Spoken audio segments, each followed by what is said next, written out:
Assalomu alaykum va rahmatullohi va barakatuh. Davomi ta'ziyai ma va konkurskuno. Davomi ta'ziya. Baroy chi ta'ziya kardam? Video ро парш кардам, тамошо кунен, видео якма, видео дима. Барои ки бисёр баъд видео кардан наметавонам. Ман қаб 8 минут, 8 минут нағз меравад, дар 1 соат мезгирам. خب تعزیه ما برای کنکورس بازا، ماشین بازا، قمار بازا با خاطر هستم که قمار حرمه. گفتم تو ایروی دینی میبینی اسلام حرمه. خب با خطاب ما یعنی عطویت ما، خطاب ما سوال همچو بابا با همه برادرها گفتنی هستم. بسیارتر با محمد تیوی، محمد یوسف گفتنی هستم. که یارو ما برای خاطری که هممام برای همین خاطر میگم شما خوشرو بفهمین مرا محمد تیوی و محمد یوسف خوشرو بفهمین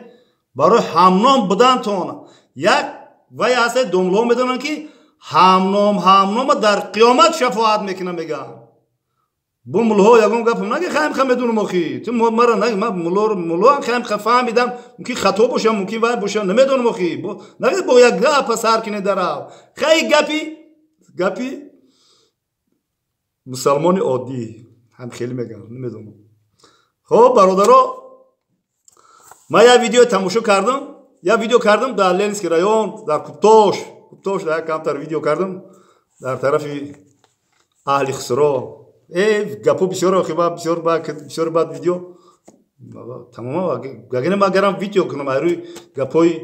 انا همنام محمد یوسف ویدیو میکرده 10-15 ویدیو 4 کانال داشته. محمد یوسف میدونی چی میگه گوش کنین من 4 کانال دارم همتون بدورین ابونه شین همتون وای کنین من 4 کانال دارم 4 سال شده که در یوتیوبم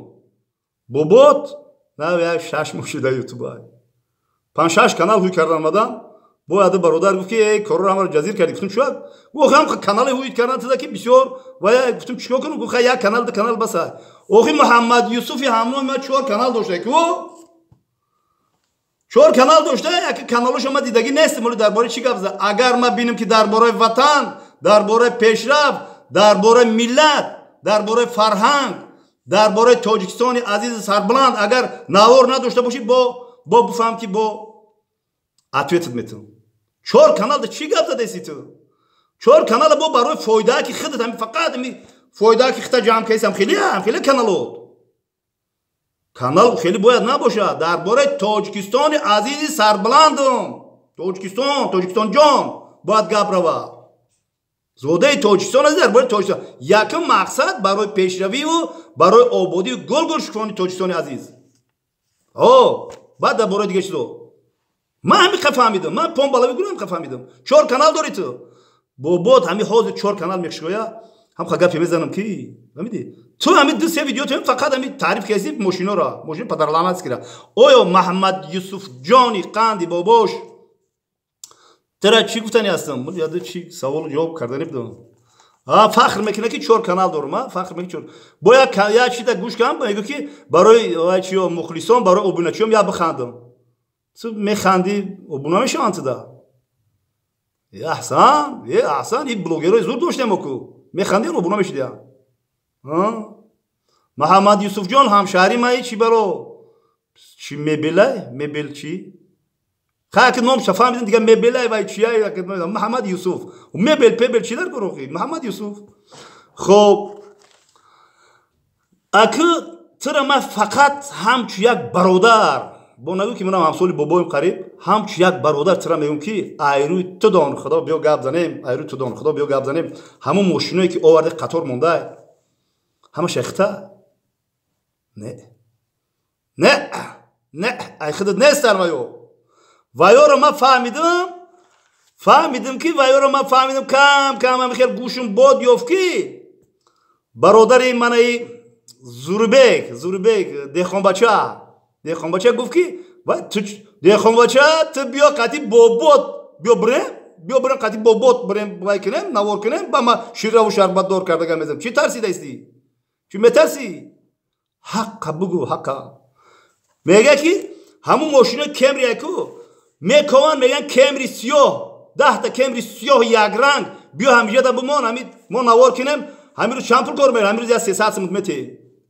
کی میخواد لوبای تاکسی میخزه میره میمونه میشو یک وایش میکنه میمونه همونجا دا لوبای تاکسی 300 متر دیتروس تو بگیرم میگه نوارش کو 300 متر ممکن شما 300 متر نتیم یا وایش میگه نوارش میکنی قطار میکنی یک بار نوار میکنی با وقتی که با نوار کی با بیا با 300 متر میره قطار میکنی ماشینا خودت نیست اخی ایرو تو دون خودمش ماشینا خطا خریدگی پاچ کم خیلی اووردگی همش ماشینا خطا نه خودت نیست محمد یوسف جان من خلق عزیز سربلند فریب نکنین ماشینا خودت نیست دیگه بچه گوش کو محمد یوسف من تو را نغز میبینم دوستم میدارم همنامی ما هستی یا نوار کردی بابای برفی اومد یادی خلاپشکا کافون دا بولد سرد هم وقتت خوش بده که کرسی دلار کرسی روسی بالا رفته بود وقتت خوش بده خرما چاکورا کلولا چاکورا خیلی چیار کرد وش میشک چاکورا برو وارد بابای برفی وای کردن با گفتی 10,000 لایک بگیریم 10,000 لایک برای لایک 10,000 لایک موندن پول میتیا با یوتیوب بفهمون بگوتا کو مردم چوی خیلی کیسین شما خلق خیلی کیسین ما اولی شما رو خبردار کیسم من یک فرزندی سرسپرده وطن میرم دپوتات مونم یو عرضه می نویسم دپوتات عرضه می نویسم همچون یک شهروند عرضه می نویسم که همین در ملتی خلق تاجیک قمار خوب نیست البته میفهمم که شما نلاگ میسپاری جون تو خلاص نلاگ میسپاری نه با بسیار گپور هم هسته و گپور نه میگم اکو نلاگ میسپاری فوق چخت چیکار میکنی ها دروغ نکنین خا همین دروغ نگین پروسا دروغ نگین مال شوخی بابا بافی اواد این قدر همه نشون دادی انا ایش پریز انا ایش خیلی کردیم همش گفتیم ما یک بابا برفی را با تبریک کردم همه مرا کفر بردن که تو دینی در چی مود در اسلام در چی نیست همون چی این نمیدونم قطعی اومد نمیدونم چیکاری کنم با کمیتریات در اومدم همه تعریف کردن یگم همون آدم نامحترمه که کمیتری ما در گفته نویسنده که یگم آدم نامحترم در کمیتری اونو میدونه گپ زنه که همین خیلی بابا برفی را قچاق کرد خلاپوشکا کفون چی بلایی کرد هیچ نگفته ویا اما را گپ زده که ما خواستم در باره دینی مبین اسلام در جو بایدن در روسیه و در تمام جای انتظار شه ما گپ زدم تاثیر تو نمیکنه برای دینی مبین اسلام هم چی خود میگیرن اونا پیشواز میگیرن ما رو میخوایم که ما رو پیشواز بگیرن